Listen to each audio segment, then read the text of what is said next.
everyone, I hope you all are doing good in your studies। तो हम कर रहे हैं नॉर्सेट 5 की प्रिपरेशन। वेलकम है आपका मेरे चैनल नर्सिंग एग्ज़ाम कंटेंट में। इस चैनल पे रोज़ 12 बजे नॉर्सेट 5 की वीडियो आती है एक्सेप्ट संडे। एंड अगर आपने इस चैनल को सब्सक्राइब नहीं किया है तो कर लीजिए, क्योंकि इस चैनल पर रोज़ नॉर्सेट 5 की प्रिपरेशन प्री एंड मेंस के अकॉर्डिंग ही क्वेश्चंस मैं करा रही हूँ। आप मेरी पिछली वीडियोज़ भी जाके देख सकते हैं, उस पर मैंने scenario based, practical based, skill based questions कराए हैं। जैसा कि नॉर्सेट के फॉर्म में और अपडेट में आया है वैसे ही क्वेश्चंस आपको आएंगे। और जो बच्चे कंफ्यूज है कि मैम प्री एंड मेंस में डिफरेंस, तो देखो प्री थोड़ा इजी रहेगा और मेंस थोड़ा डिफिकल्ट रहेगा। मेंस में ज़्यादा सिनेरियो बेस्ड क्वेश्चंस आने की है, तो आप पहले अपना बेसिक क्लियर करिए, ठीक है। उसके लिए आप अच्छे से अपनी थ्योरी अच्छे से करिए, क्योंकि अगर पेपर को क्रैक करना है तो आपको थ्योरी अपनी अच्छी से होनी चाहिए। देन एमसीक्यूज़ तो आप रेगुलर मेरे साथ करते रहिए, क्योंकि मैं एमसीक्यू के साथ साथ ही आपको टॉपिक भी क्लियर करा देती हूँ।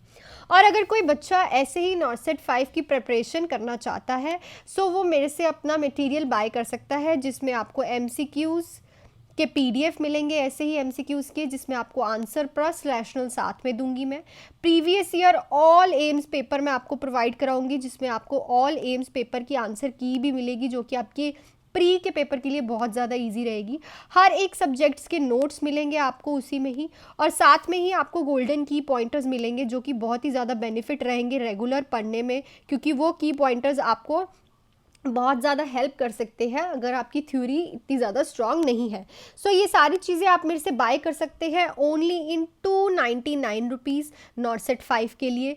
आपको बाय करने हैं तो आप बाय कर सकते हैं, कमेंट कर सकते हैं। मेरे इस वीडियो के नीचे मैं आपको अपना टेलीग्राम का लिंक प्रोवाइड कर दूंगी, या फिर मैं अपना लिंक जो है कमेंट सेक्शन में पिन कर दूंगी, वहाँ से आके आप ये सारी चीज़ें बाय कर सकते हैं ओनली इन 299 रुपीज़। नोट्स सारे एम्स के बेस्ड ओरिएंटेड ही बने हुए हैं, ईजी लैंग्वेज में है। एंड अगर आप वहाँ से बाय करते हैं तो मैं जिस बच्चे ने बाय किए हैं नॉर्सेट 5 के लिए, मैं उनको यही सजेस्ट करती हूँ कि आप इनको फोटो स्टेट करवा लीजिए, ताकि आप अच्छे से कर पाएँ, क्योंकि एमसीक्यूज़ बहुत सारे हैं, आंसर विद रैशनल है। हर एक चीज़ आपके बेनिफिट के लिए ही है। गोल्डन की पॉइंटर्स बेस्ट है for the pre preparation, and notes तो आपको क्लियर करने ही है, बेसिक क्लियर करिए। तो बाय करने के लिए कमेंट कर दीजिए, मैं अपने टेलीग्राम का लिंक आपको प्रोवाइड कर दूंगी। नेक्स्ट क्वेश्चन पे चलते हैं। हम 111 क्वेश्चंस कर चुके हैं। हमारा नेक्स्ट क्वेश्चन है, client had a brain attack and bed rest is ordered, what can the nurse use to prevent foot drop in this client. देखो, एक क्लाइंट है, बेड रेस्ट पे गया है, उसको ब्रेन अटैक आया है, ठीक है। तो ऐसा कौन सी चीज़ है जो कि नर्स प्रोवाइड करेगी ताकि जो पेशेंट का फुट ड्रॉप है वो ना हो। तो देखो, हम जो है उस क्या करते हैं कि जो पेशेंट बहुत लंबे समय से बेड रेस्ट पे होता है, देयर इज़ अ चांसेस को जो उसका नॉर्मल फुट है उससे वो ड्रॉप कर जाए, क्योंकि एक ही पोजीशन पे लेटता है, मोबिलिटी वो है बहुत ज़्यादा कम हो जाती है। तो ऐसे पेशेंट्स में हम क्या करते हैं, या फिर स्प्लिंट लगा देते हैं उस चीज़ पे, ताकि जो है फुट ड्रॉप ना हो, ठीक है।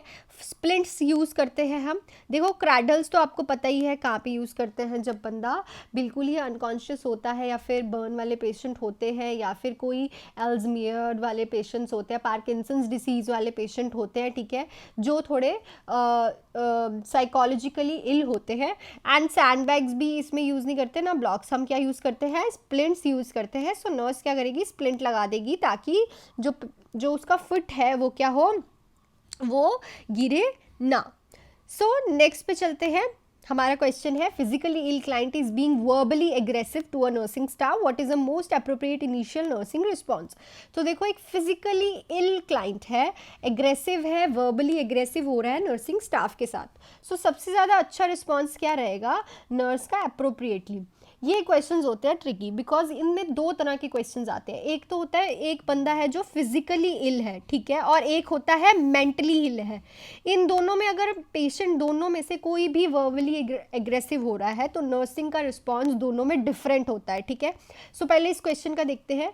Accept the client behaviour, explore the situation with the client, withdraw from contact with the client, tell the client the reason for the staff's action. So देखो, अगर कोई फिजिकली इल है और वर्बली एग्रेसिव हो रहा है तो हम एक्सेप्ट करते हैं उस क्लाइंट का बिहेवियर, बिकॉज क्योंकि वो इस टाइम क्या यूज़ कर रहा है, डिफेंस मैकेनिज्म। लिख लेना, अगर कोई पेशेंट फिजिकली इल क्लाइंट है और वो एग्रेसिव हो रहा है तो हम उसको एक्सेप्टेंस करते हैं, बिकॉज ये एक डिफेंस मैकेनिज्म होता है पेशेंट का, बिकॉज वो अपनी प्रॉब्लम से इतना ज़्यादा इरिटेट हो चुका होता है, दैट्स वाई अग्रेसिव बिहेव करता है। बट अगर कोई साइकेट्रिक पेशेंट जो है एग्रेसिव हो रहा है तो सबसे पहली प्रायोरिटी होती है नर्स की खुद को सेव करना, एक डिस्टेंस मेंटेन करना पेशेंट से, ताकि वो खुद को, नर्स को, स्टाफ मेंबर्स को हार्म ना करे। दूसरा होता है उसको अपने साथ 3 से 4 स्टाफ, या 3 स्टाफ्स तो उसको प्रॉबेबली रखने पड़ते हैं खुद को इन्वॉल्व करके, ताकि पेशेंट खुद को भी हार्म ना कर पाए। दूसरा, उस पेशेंट में भी इग्नोरेंस करते हैं, but at the same time situation को देखते हैं कि पेशेंट की जो सिचुएशन है एग्रेसिव होने वाली वो और ज़्यादा विग्रस ना हो जाए। सो दोनों पेशेंट में नर्सिंग रिस्पॉन्स डिफरेंस होते हैं। बहुत इंपॉर्टेंट क्वेश्चन है, ठीक है, तो ध्यान रखना। नेक्स्ट पे चलते हैं। Client ask the nurse, should I tell my partner that I just found out I am HIV positive, what is the nurse most appropriate response. तो एक क्लाइंट है, बोलती है नर्स को, क्या मैं अपने हस्बैंड को, पार्टनर को बता दूं कि मैं HIV पॉजिटिव आउट हुई हूँ, फाउंड आउट हुई हूँ। सो नर्स का बेस्ट रिस्पॉन्स क्या होगा? This is a decision you all can make, alone can make. Do not tell your partner unless asked. You are having difficulty deciding what to say. Tell your partner that you don't know how you become sick. So इसमें nurse का response appropriate होगा हमारा third option, you are having difficulty deciding what to say, because इससे पता चलेगा कि जो patient है अगर अपने हस्बैंड के साथ ये बात नहीं शेयर करने चाह रही है तो उसका मेन रीज़न क्या है। इससे क्या होगा, तुम उसका जब ऐसे बोलोगे कि तुम्हें डिफ़िकल्टी हो रही है तो वो तुम्हें रीज़न देगी कि वो ऐसा क्यों सोच रही है कि मुझे बताना चाहिए कि नहीं बताना चाहिए। समझ रहे हो, उसकी फीलिंग वर्बलाइज होगी। अगर तुम कहोगे कि अलोन करना है, नो, ठीक है, क्योंकि HIV पॉजिटिव वाले पेशेंट को साइकोलॉजिकल सपोर्ट बहुत चाहिए होती है। डू नॉट टेल, नो, उसे अपने पार्टनर को बताना पड़ेगा, बिकॉज ये डिसीज़ क्या है, ट्रांसमिट हो सकती है। Tell your partner that you don't know how you become sick, no, ये कोई रीज़न नहीं होता उसको बात बताने का, बट हमें पता करना पड़ेगा कि वो ऐसा झिझक क्यों रही है अपने पार्टनर को बताने के लिए। सो इसके लिए you are having difficulty deciding what to say उसकी वर्बलाइज होंगी फीलिंग, और हम उसे साइकोलॉजिकली सपोर्ट देके उसे बोलेंगे कि अपने पार्टनर को तुम्हें बताना ही पड़ेगा, because at the same time partner को भी ये इशू हो सकता है।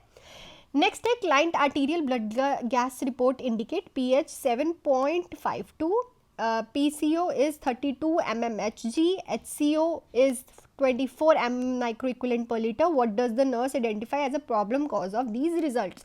So सबसे पहले तो आपको इनकी नॉर्मल वैल्यू पता होनी चाहिए, ठीक है। एक क्लाइंट है, उसकी pH value, partial carbon dioxide की वैल्यू और बाइकार्बोनेट आयन की वैल्यू आपको दे रखी है। तो नर्स का पॉसिबल इसका क्या कॉज हो सकता है? देखो, पीएच जो है हमारी यहाँ पे वो बढ़ी हुई है। नॉर्मल पीएच कितनी होती है? 7.35 से लेके 7.45। तो यहाँ पे आप देख रहे हो कि जो हमारी नॉर्मल पीएच है वो क्या हुई है, बढ़ी हुई है। सो इट मीन्स, तो हमें पता चल गया कि जो हमारी पीएच है वो तो बढ़ी हुई है। सो इट मीन्स कोई यहाँ पे क्या हो रहा है, एल्केलॉसिस पता चल गया हमें। दूसरा, अब partial pressure of carbon dioxide क्या होता है? 35 से 40 mm ऑफ Hg। यहाँ पे partial pressure of carbon dioxide क्या है, कम दिखाई दे रहा है। पर बाइकार्बोनेट आयंस हमारे नॉर्मल है। बाइकार्बोनेट आयंस की क्या नॉर्मल होती है? 22 से 27 microequivalent per litre. So this are normal. So ये क्या कॉज हो सकता है कि उसकी इतनी फ्लक्चुएशन हुई है पीएच में और partial pressure of carbon dioxide की वैल्यू में? So there is a cause कि उसमें एक्सेसिव मैकेनिकल वेंटिलेशन हो रही है। क्यों हो रही है एक्सेसिव मैकेनिकल वेंटिलेशन? बिकॉज उसकी कार्बन डाइऑक्साइड बहुत ज़्यादा लॉस हो रही है, जिसकी वजह से हमें पता चल रहा है कि बहुत ज़्यादा वेंटिलेट हो रहा है पेशेंट में एक्सेसिव। क्योंकि देखो, कार्बन डाइऑक्साइड का लेवल ज़्यादा होता तो हम कह सकते हैं कि वेंटिलेशन कम हो रही है, बट अगर वेंटिलेशन ज़्यादा हो रही है इट मीन्स गैस एक्सचेंज बहुत ज़्यादा हो रहा है, जिसकी वजह से कार्बन डाइऑक्साइड ज़्यादा रिलीज़ हो रही है और पेशेंट किस में जा रहा है, एल्कोलॉसिस में जा रहा है। तो इसका पॉसिबल कॉज क्या हो सकता है? Excessive mechanical ventilation. Next, a nurse is caring for a client with ascites who is receiving albumin. What infusion rate and oral fluid intake should the nurse accept to have a greatest therapeutic effect? तो एक patient है ascites का, fluid filled in the peritoneal cavity albumin ले रहा है, तो ऐसा कौन सा इन्फ्यूजन रेट है और ओरल फ्लूइड इनटेक है जो कि नर्स करेगी, यूज़ करेगी ताकि उसका ग्रेटेस्ट थेराप्यूटिक इफेक्ट आए। सो हमारे पास 4 ऑप्शंस हैं, slow IV rate and liberal fluid intake, slow IV rate and restricted fluid intake, rapid IV rate and withhold fluid intake, rapid IV rate and moderate fluid intake. So इसका जो best option रहेगा हमारे पास, that is कौन सा रहेगा, अगर आपको अच्छे से ये चीज़ें आपने पढ़ी हैं, so the option number 2 is right. ऐसा क्यों होता है, स्लो आईवी क्यों देते हैं एल्ब्यूमिन और हम फ्लूइड इनटेक रिस्ट्रिक्ट क्यों करते हैं? क्योंकि क्या होता है कि जब हम स्लो आईवी फ्लूइड देते हैं तो ये क्या करता है, इंटरस्टिशियल स्पेसिस पे से कहाँ चले जाता है, सर्कुलेटरी सिस्टम में, ठीक है। ये क्या करता है, पास कर जाता है from interstitial spaces to the circulatory system, जिससे क्या होता है वो जल्दी जल्दी किडनी से एलिमिनेट हो जाता है। सो इसको कितने रेट पे देते हैं ये भी लिख लेना, 5 से 10 ml पर मिनट ही देते हैं, इसको इतने रेट पे ही देते हैं। और हम कभी भी रिस्ट्रिक्ट नहीं, मतलब कि लिबरल फ्लूइड इनटेक और विदहेल्ड, कभी भी फ्लूइड इनटेक को हम बिल्कुल ही रिस्ट्रिक्ट कर देते हैं, थोड़ा कम ज़्यादा कुछ भी नहीं देते, और स्लो आईवी देते हैं, और उसका रेट लिख लेना, इंपॉर्टेंट है, क्वेश्चन आ सकता है। नेक्स्ट है, client with hypothermia is brought to the emergency department, what treatment does the nurse anticipate. तो एक क्लाइंट है हाइपोथर्मिया से आया है इमरजेंसी में, सो कौन सा एंटिसिपेट करेगी treatment nurse, core rewarming with warm fluid, ambulation to increase metabolism, frequent oral temperature assessment, gastric tube feeding to increase fluid volume. So इस पेशेंट में हम क्या करते हैं, core rewarming with fluid warm fluid. Patient hyperthermia वाला नहीं है, किसका है, हाइपोथर्मिया वाला। इसमें हम रिवॉर्मिंग करते हैं। हाइपरथर्मिया में क्या करते हैं, हम कोल्ड कंप्रेशंस देते हैं पेशेंट को, ठीक है, करते हैं ना। आपने देखा होगा कि उसको बोल देते हैं पेशेंट के जो साथ में आए होते हैं उसके रिलेटिव्स कि उसको ठंडी पट्टी करो, ठीक है। इससे क्या होता है, टेम्परेचर स्लो डाउन होता है। पर हाइपोथर्मिया वाले को हम वार्म फ्लूइड्स देते हैं और कोर रिवार्मिंग करते हैं ताकि उसका जो बॉडी टेम्परेचर है वो थोड़ा इंक्रीज़ हो और उसकी जो बॉडी है एकदम हाइपो स्टेट में जा रही है, जिसकी वजह से एम्बुलेशन तो बिल्कुल नहीं कराएंगे, पेशेंट बहुत ज़्यादा वीक होगा, ऐसा कुछ नहीं करना है। फ्रीक्वेंट ओरल टेम्परेचर भी नहीं लेना है बार बार, और गैस्ट्रिक ट्यूब फीडिंग तो नहीं करनी, बिल्कुल भी नहीं। अभी हाइपोथर्मिया में ब्रॉड में तो हम उसको कोर रिवार्मिंग और वार्म फ्लूइड करेंगे सबसे पहले। Next, an unresponsive older adult is admitted to the emergency department on a hot, humid day. The initial nursing assessment reveal hot, dry skin, a respiratory rate 36 breaths per minute, a heart rate 128 beats per minute. What is an initial nursing assessment? Action sorry. तो एक unresponsive older adult आया है emergency depart में hot humid day में। जब nursing ने उसकी assessment की तो रिवील हुआ कि उसकी जो स्किन है वो बहुत ज़्यादा हॉट है और ड्राई है। उसका रेस्पिरेटरी रेट 36 ब्रेथ्स पर मिनट है, हार्ट रेट उसका 128 बीट्स पर मिनट है। तो इनिशियल एक्शन क्या होगा नर्स का, offer cold fluid, suction the airway, remove the clothing, prepare for intubation. So सबसे पहली बात तो आप देखो क्वेश्चन में क्या पूछा गया है कि initial action of the nurse.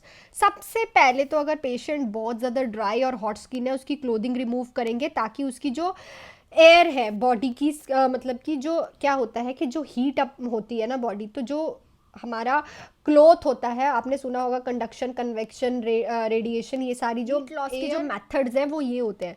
तो क्लोथिंग क्या करता है कि हीट लॉस बहुत ज़्यादा करता है, जिसकी वजह से हीट लॉस मतलब जैसे कि उसके क्लोथिंग पे जैसे ही हॉट एयर पड़ती होगी तो वो ट्रांसफ़र होती होगी to the body.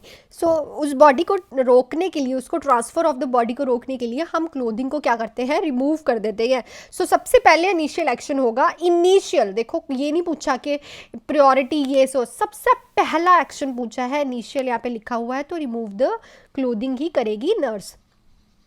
Next, a nurse is preparing to change a client dressing. What is the reason for using surgical aseptics during the this procedure. तो एक नर्स है प्रिपेयर कर रही है क्लाइंट को, उसकी ड्रेसिंग चेंज करनी है, तो क्या रीज़न रहेगा सर्जिकल एसेप्सिस ड्यूरिंग प्रोसीजर। सो देखो ऐसे ही एमसीक्यूज़ के आपको पीडीएफ मिलेंगे, आंसर विद रैशनल मिलेंगे, गोल्डन की पॉइंटर्स मिलेंगे, और साथ में हर एक सब्जेक्ट्स के नोट्स मिलेंगे आपको, और साथ में हर एक एम्स का पेपर मिलेगा विद आंसर की। सो बाय कर सकते हैं ओनली इन 299 रुपीज़। कमेंट करके आप मेरे टेलीग्राम का लिंक ले सकते हैं, और मेरा टेलीग्राम का लिंक कमेंट सेक्शन में पिन है। कोई डाउट है तो वहाँ आके पूछ सकते सकते हैं इस मटेरियल को बाय करने के लिए। सो क्लिक करके आप मेरे से वहाँ से आके पूछ सकते हैं और बाय कर सकते हैं ओनली इन 299। उसको फ़ोटो स्टेट करवा के पढ़िए, आपके लिए बहुत ज़्यादा बेनिफिट होगा।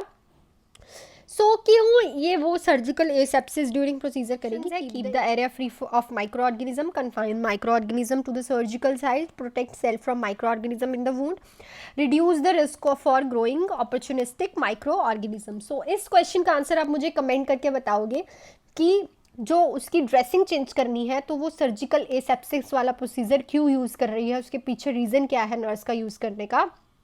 आप कमेंट कर सकते हो। और अगर आपको ये वीडियो अच्छी लगी तो please hit the like button, subscribe to my channel कि ऐसे ही क्वेश्चंस आपको रोज़ देखने को मिलेंगे 12 बजे नॉर्सेट 5 के लिए। और अगर आपको मटेरियल बाय करना है ओनली इन 299 रुपीज़ तो आप बाय कर सकते हैं, जिसमें आपको बहुत सारा कंटेंट मिल रहा है, MCQs के PDF, rational answer with rationales मिल रहे हैं, ऑल प्रीवियस ईयर एम्स के पेपर आंसर की मिल रही है, साथ में ऑल सब्जेक्ट्स के नोट्स मिल रहे हैं और गोल्डन की पॉइंटर्स मिल रहे हैं इतने कम अफोर्डेबल प्राइस में। आप बाय कर सकते हैं कमेंट करके। टेलीग्राम का लिंक मेरा दे दूंगी मैं आपको और पिन भी कर दूंगी कमेंट सेक्शन में। आप वहाँ से आके बाय कर सकते हैं। That's it for all and अच्छे से पढ़िए, ठीक है। अब टाइम थोड़ा कम हो रहा है, अपने बेसिक क्लियर करिए, प्री अगर आपको क्लियर करना है। और इस चैनल को सब्सक्राइब ज़रूर कर लीजिएगा and thank you so much, all the best, do hard work, bye.